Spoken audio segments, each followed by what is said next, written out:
everyone, class 12th CBSE। Dear student, गद्य बात का 18 चैप्टर चल रहा था। पूर्व क्लास में बाबा साहेब भीमराव अंबेडकर का श्रम विभाजन और जाति प्रथा, ये मैंने आपको पूर्व क्लास में समझा दिया था। इसमें हमने क्या पढ़ा था कि श्रम का विभाजन जाति के आधार पर नहीं होना चाहिए। जो बाबा साहेब अम्बेडकर थे, उनका मानना था कि व्यक्ति को उसका रोजगार उसकी जाति के आधार पर नहीं मिलना चाहिए, बल्कि उसकी योग्यता के आधार पर मिलना चाहिए। ठीक है, क्योंकि उनका मानना था जाति प्रथा पेशे की दूसरी बुराई है कि मनुष्य जीवन भर उसमें बंध जाता है। ठीक है, अगर जाति के आधार पर श्रम का विभाजन हो जाए तो उसके बहुत अधिक दुष्परिणाम हैं। देखिए कि व्यक्ति उसे एक ही पेशे में बंध जाता है। किसी कारणवश अगर वो अपने पेशे को छोड़ना भी चाहे या बदलना चाहे या ऐसा करना चाहे कि उसके लिए फिर संभव नहीं होगा। ठीक है, इससे भुखमरी, बेरोजगारी बहुत अधिक बढ़ जाएगी। जाति प्रथा पर आधारित पेशे में एक और दोष भी है, वह यह है कि व्यक्तिगत रुचि और भावना के अभाव में किए गए कार्य में मनुष्य की कार्य कुशलता बाधित होती है।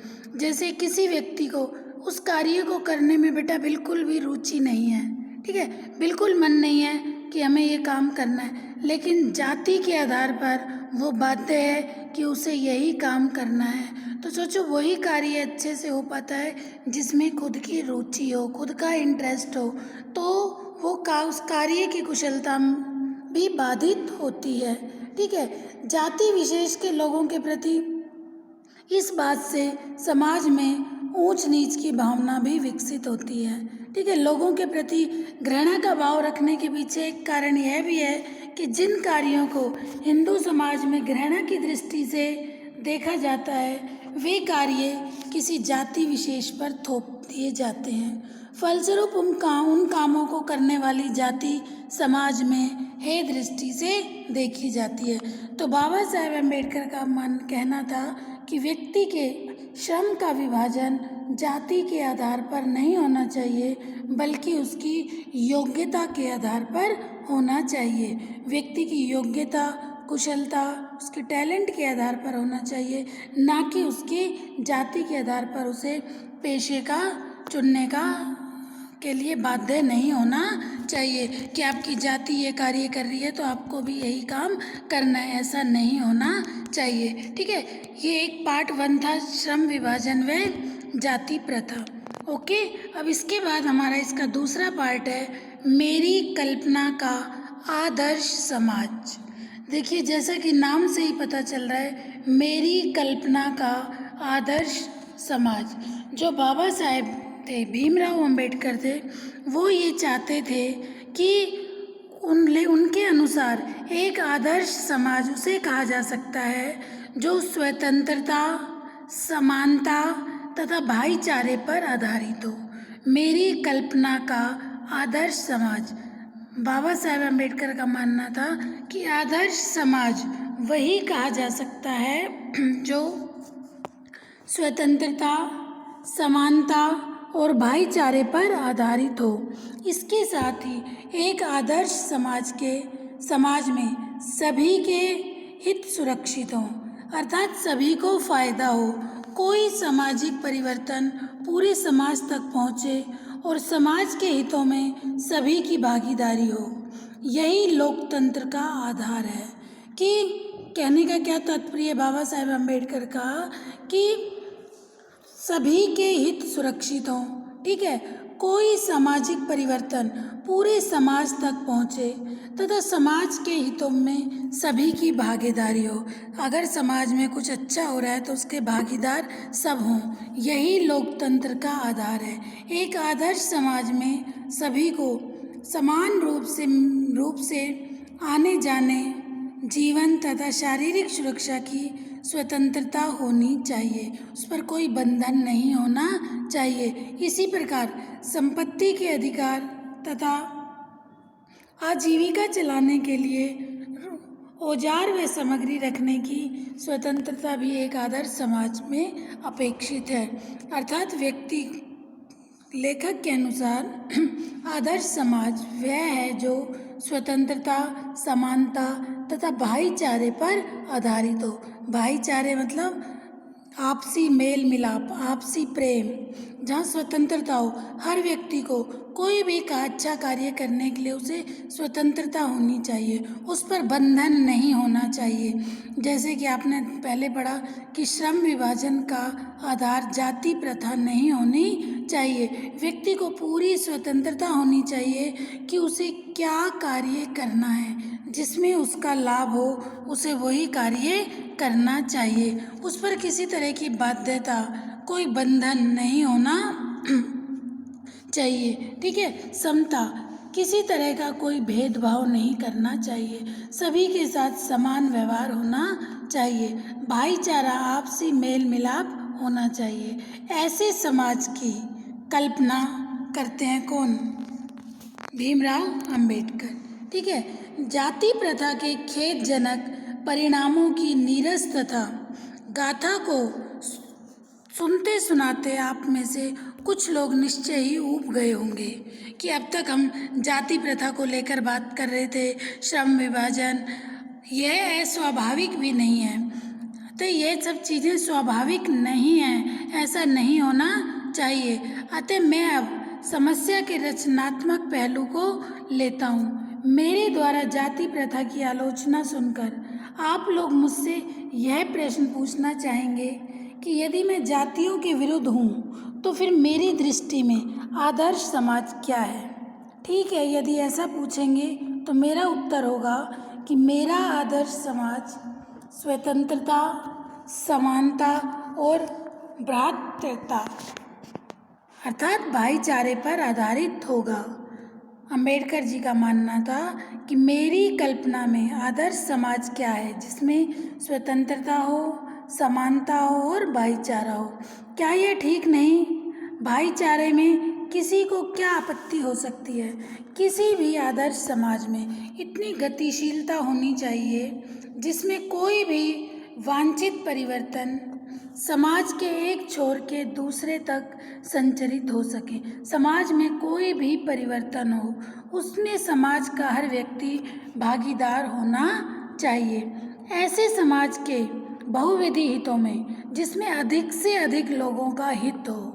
ठीक है। कुछ भी अच्छा होता है उसमें अधिक से अधिक लोगों का फायदा होना चाहिए, अधिक से अधिक लोगों का हित होना चाहिए। हितों में ही सबका भाग होना चाहिए तथा सबको उनकी रक्षा के प्रति भी सजग रहना चाहिए।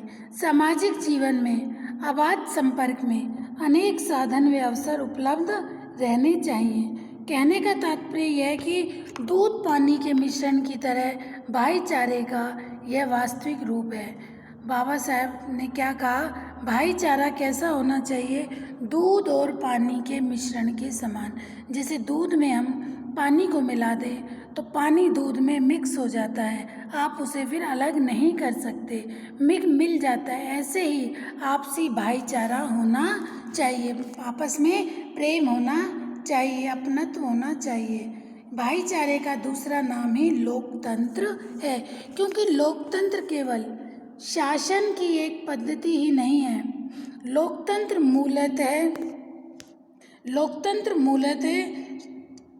क्या बताया लेखक ने? शासन की ही एक पद्धति नहीं है, बल्कि लोकतंत्र सामूहिक जीवनचर्या की एक रीति तथा समाज के सम्मिलित अनुभवों के आदान प्रदान का नाम है। इनमें यह आवश्यक है कि अपने साथियों के प्रति श्रद्धा व सम्मान का भाव होना चाहिए। इसी प्रकार स्वतंत्र, ये तो होगी क्या बताया? भाईचारा। इसी प्रकार स्वतंत्रता पर भी कोई आपत्ति हो सकती है। ठीक है। गमनागमन की स्वाधीनता, जीवन तथा शारीरिक सुरक्षा की स्वाधीनता के अर्थों में शायद ही कोई स्वतंत्रता का विरोध करे। ठीक है। इसी प्रकार संपत्ति के अधिकार, जीविकोपार्जन के लिए आवश्यक औजार व सामग्री रखने का अधिकार, जिससे शरीर को स्वस्थ रखा जा सके, अर्थ में स्वतंत्रता पर कोई आपत्ति नहीं हो सकती। तो फिर मनुष्य की शक्ति के सक्षम एवं प्रभावशाली प्रयोग को भी स्वतंत्रता क्यों न प्रदान की जाए। अर्थात सभी भाईचारा होना चाहिए, सभी को अपने अपने कार्य करने की पूर्ण स्वतंत्रता होनी चाहिए। कोई बंधन नहीं होना चाहिए कि हाँ जबरदस्ती वे किसी पर कोई कार्य थोपा नहीं जाना चाहिए। उसको उसकी स्वेच्छा से उसकी रुचि से कार्य करना चाहिए। ठीक है।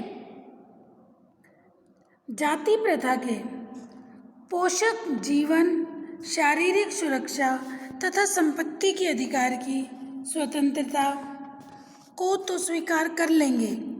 जाति प्रथा के पोषक जीवन, शारीरिक सुरक्षा, संपत्ति के अधिकार की स्वतंत्रता को स्वीकार कर लेंगे, परंतु मनुष्य के सक्षम एवं प्रभावशाली प्रयोग की स्वतंत्रता देने के लिए जल्दी तैयार नहीं होंगे।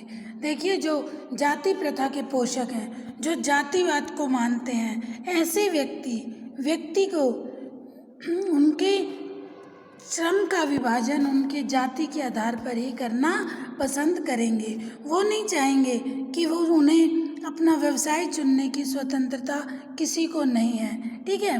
अर्थ होगा कि वह अपना व्यवसाय चुनने की स्वतंत्रता किसी को नहीं है, तो उसका अर्थ उसे दास्ता में जकड़ कर रखना होगा। देखिए, किसी को आप जबरदस्ती कि तुम्हारी जाति इस पेशे को करती है, मानिए आप कोई शूद्र जाति का है, उनका पेशा झाड़ू लगाना, साफ सफाई करना, कूड़ा उठाना, तो उसमें पैदा होने वाले दूसरे बच्चे को भी वही कार्य करना है। चाहे वो पढ़ लिख कर कुछ बनने की उसकी कोई और इच्छा हो, लेकिन नहीं, उसे वही कार्य करना है। सुनार परिवार में पैदा हुआ बच्चा, उसे सुनार का काम ही करना है।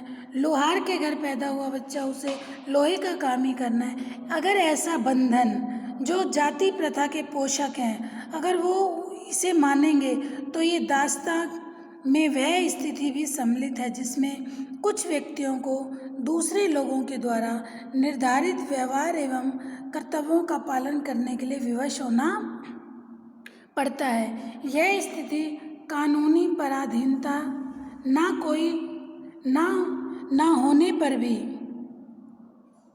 होने पर भी पाई जा सकती है। उदाहरण के लिए जाति प्रथा की तरह ऐसे वर्ग होना संभव है जहाँ कुछ लोगों की अपनी इच्छा के विरुद्ध उन्हें पेशे अपनाने पड़ते हैं कि उनका मन ना होते हुए भी उन्हें मजबूरन उन कामों को करना पड़ता है।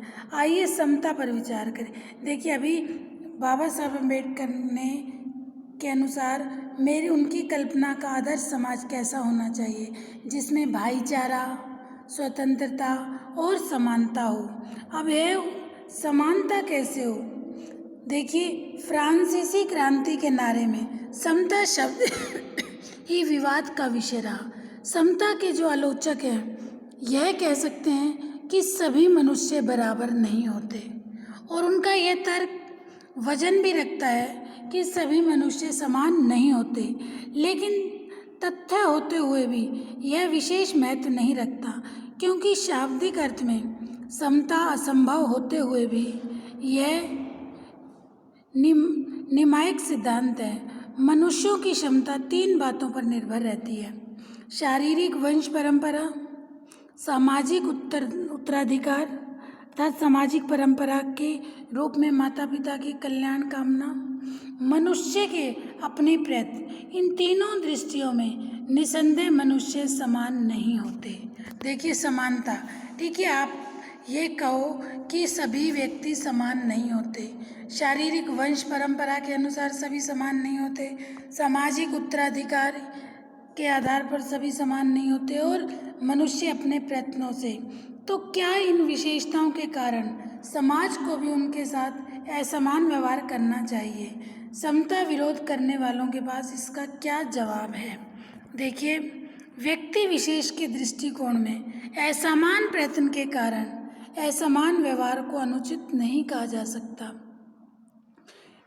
प्रत्येक व्यक्ति को अपनी क्षमता का विकास करने का पूरा प्रोत्साहन देना उचित है, परंतु यदि मनुष्य प्रथम 2 बातों में असमान है, तो क्या इस आधार पर उसके साथ भिन्न व्यवहार उचित है? उत्तम व्यवहार के हक की प्रतियोगिता में वे लोग निश्चय ही बाजी मार ले जाएंगे। देखिए, कोई व्यक्ति वंश परंपरा के आधार पर समान नहीं है, ठीक है, उसे अपनी उत्तराधिकार के संबंध में भी समान नहीं है कि किसे अपने परिवार से क्या मिला कैसे, लेकिन योग्यता के आधार पर, ठीक है, अपने प्रयत्न के आधार पर वो कुछ भी कर सकता है। उत्तम व्यवहार के हक की प्रतियोगिता में वे लोग निश्चय ही बाजी मार ले जाएंगे। जिन्हें उत्तम कुल शिक्षा, पारिवारिक ख्याति, पैतृक संपदा तथा व्यावसायिक प्रतिष्ठा का लाभ प्राप्त है। इस प्रकार पूर्ण सुविधा संपन्नों को ही उत्तम व्यवहार का हकदार माना जाना वास्तव में निष्पक्ष निर्णय नहीं कहा जा सकता, क्योंकि यह सुविधा संपन्नों के पक्ष में निर्णय देना होगा। अतः न्याय का तकाजा यह है कि जहां हम तीसरे आधार पर मनुष्यों के साथ, देखिए लेखक क्या कह रहा है कि जहां हम तीसरे आधार पर मनुष्यों के साथ अलग अलग, लेखक ने क्या कहा कि व्यक्ति को समानता, ठीक है, कई मायनों में व्यक्ति समान नहीं होता, ठीक है, भिन्न भिन्न होते हैं, लेकिन कुछ अर्थों पर, ठीक है, कुछ अर्थ जैसे व्यक्ति अपनी योग्यता के आधार पर, ठीक है, बाजी मार ले जाते हैं। अतः न्याय का तकाजा यह है कि जहाँ हम तीसरे प्रयासों की समानता, असमानता जो मनुष्य को अपने वश की बात है, आधार पर मनुष्य के साथ असमान व्यवहार को उचित ठहराते हैं, वहाँ प्रथम दो आधारों पर जो मनुष्य के वश की बात नहीं है उनके साथ असमान व्यवहार नितांत अनुचित है और हमें ऐसे व्यक्तियों के साथ यथासंभव समान व्यवहार करना चाहिए। दूसरे शब्दों में, समाज को यदि अपने सदस्यों से अधिकतम उपयोगिता प्राप्त करनी है तो यह संभव है जब समाज के सदस्यों को आरंभ से ही समान अवसर एवं समान व्यवहार उपलब्ध कराए जाएं। समता का औचित्य यही है कि यहीं पर समाप्त नहीं होता, इसका और भी आधार उपलब्ध है। एक राजनीतिक पुरुष का बहुत बड़ी जनसंख्या से पाला पड़ता है। अपनी जनता के व्यवहार करते समय राजनीतिक के पास न तो इतना समय होता है कि प्रत्येक विषय में इतनी जानकारी ही होती है जिसे वह सबकी अलग अलग आवश्यकताओं तथा क्षमताओं के आधार पर वांछित व्यवहार अलग अलग कर सके। देखिए, जो क्या बताया गया कि जो राजनीतिक होता है, जो नेता होता है, जनता तो बहुत अधिक होती है, वो हर किसी की समस्या को, एक एक समस्या को नहीं सुन सकता और एक एक के पास नहीं जा सकता। तो भिन्न व्यवहार कितना भी आवश्यक तथा औचित्यपूर्ण क्यों ना हो, मानवता के दृष्टिकोण से समाज दो वर्गों व श्रेणियों में नहीं बांटा जा सकता। ऐसी स्थिति में राजनीतिक को अपने व्यवहार में एक व्यवहारिक सिद्धांत की आवश्यकता रहती है और वह व्यवहारिक सिद्धांत यही होता है कि सब मनुष्यों के साथ समान व्यवहार किया जाए। राजनीतिज्ञ का व्यवहार इसलिए नहीं करता कि सब लोग समान होते, बल्कि इसलिए कि वर्गीकरण एवं श्रेणीकरण संभव होता है। इस प्रकार समता यद्यपि काल्पनिक जगत की वस्तु है, फिर भी राजनीतिक को सभी परिस्थितियों की दृष्टि में रखते हुए उसके लिए यही मार्ग भी रहता है, क्योंकि यही व्यवहारिक भी है और यह उसके व्यवहार की एकमात्र कसौटी भी है। ठीक है बेटा, ये समझ आया कि बाबा साहब ने क्या कहा कि जाति प्रथा को बढ़ावा देने वाले जीवन, शारीरिक सुरक्षा एवं संपत्ति के अधिकार को तो भले ही स्वीकार करें, परंतु मनुष्य के लक्षण एवं प्रभावशाली प्रयोग की स्वतंत्रता को वे स्वीकार नहीं करेंगे, क्योंकि उनकी स्वीकारोक्ति उन्हें व्यवसाय चुनने की स्वतंत्रता देना है, तो उन्हें कभी मंजूर नहीं होगी। ठीक है, तो अगर उनको ज़बरदस्ती किसी कार्य में हम बांध दें तो ये उनके लिए दास्ता होगी। लेखक कहते हैं कि एक आदर्श समाज में व्यक्ति विशेष के दृष्टिकोण के आधार पर जाति विशेष के संबंध में दी गई राय सर्वथा अनुचित ही कही जाएगी। मात्र पुश्तैनी धन संपत्ति और व्यावसायिक प्रतिष्ठा के आधार पर किसी की योग्यता का आंकलन उचित नहीं ठहराया जा सकता। बाबा साहेब का मानना है कि हम किसी की योग्यता का आंकलन सिर्फ उसकी धन संपत्ति और व्यावसायिक प्रतिष्ठा के आधार पर हम किसी की योग्यता का आंकलन करें, ये उचित नहीं है, क्योंकि माता पिता की संपन्नता किसी के वंश की बात नहीं होती। अतः मनुष्य के व्यक्तिगत प्रयासों से, व्यक्ति अपने स्वयं के प्रयासों से जो भी उसके वश की बात होती है को ही योग्यता का आधार मानना न्याय संगत है और व्यवहारिक भी है। यही नहीं, समता का व्यवहार एक राजनीतिक के लिए अत्यंत आवश्यक है। समाज के अभाव और व्यस्त कार्यक्रम के चलते उसके द्वारा समाज को विभिन्न वर्गों में बांट देना कतई न्याय संगत नहीं ठहराया जा सकता। अतः एक सफल राजनीतिज्ञ को परिस्थितियों को ध्यान में रखते हुए आदर्श व्यवहार करना चाहिए।